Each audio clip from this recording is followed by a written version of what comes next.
Justice Tariq Mahmood Jahangiri کے خلاف degree case سننے سے معذرت کر کے بینچ سے الگ ہونے والے اسلام آباد ہائی کورٹ کے جسٹس خادم حسین سمرو نے جسٹس سمن رفعت امتیاز کے خلاف توہین عدالت کیس کی سماعت میں اہم اور غیر معمولی سوالات اٹھائے ہیں، جن کو چیف جسٹس سرفراز ڈوگر اور جسٹس اعظم خان نے جسٹس طارق جہانگیری کیس میں نظر انداز کرتے ہوئے انہیں جوڈیشل ورک سے روک دیا تھا۔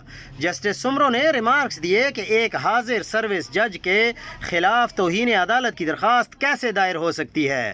کیا ایک جج دوسرے جج کے خلاف کارروائی کر سکتا ہے؟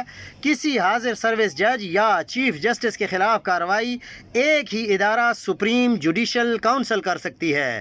جسٹس طارق جہانگیری کیس میں ہائی کورٹ کا آرڈر بھی سپریم کورٹ کے 5 رکنی بینچ نے کالعدم قرار دے دیا ہے۔